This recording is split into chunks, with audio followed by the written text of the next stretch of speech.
5 araw bago ang halalan, nangunguna pa rin sina Senador Christopher Bongo at Congressman Erwin Tulfo sa pinakahuling pre-election survey ng Okta Research. At maituturing namang neck and neck o dikitan ang labanan ng ilang senatorial candidates para makapasok sa Magic 12.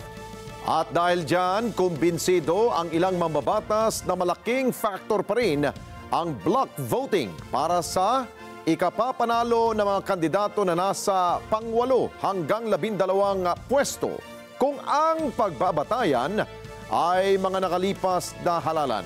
Mian Corvera sa balita.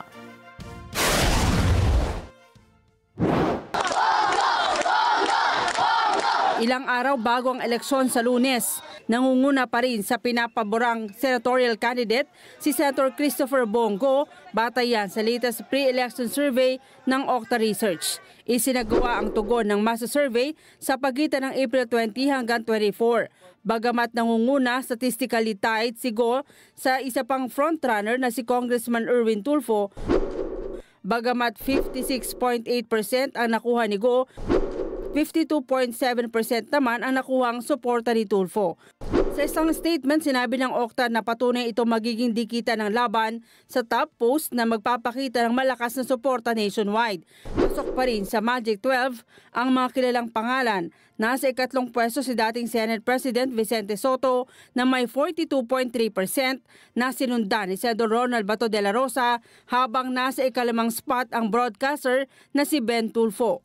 Pasok rin sa Magic 12 sina Senador Pia Cayetano, Senador Ramon Bong Revilla Jr., Makati Mayor Abby Binay, Senador Lito Lapid, dating Senator Ping Lacson, Camille Villar at Bam Aquino, habang nasa ika-13 pwesto ang TV host na si Willie Revillame. Maituturing namang neck and neck ang labanan ng ilang senatorial candidates sa Magic 12. Dahil sa malaking margin of error ng survey, sinabi ng Okta na pasok pa rin ang nasabing mga kandidato at statistically competitive para sa 12 spot. Kapansin-pansin naman para sa Okta ang malaking itinaas sa survey ni Congressman Rodante Marcoleta. Naniniwala naman si Senador J.V. Ercito na batay sa kanyang karanasan sa mga nagdaang eleksyon, malaking factor para sa ikapapanalo ng isang kandidato na nasa 8 hanggang 12 spots ang block voting. Especially from yung 8 to 12, no? Parang halos dikit-dikit eh. It's very unpredictable at this time. Kung nakita mo yung surveys, walang 1% yung that separates yung mga candidates from 8 to 15 ba yun or no? So yun, very crucial itong last stretch, and who will be supported by the block voting sectors, no?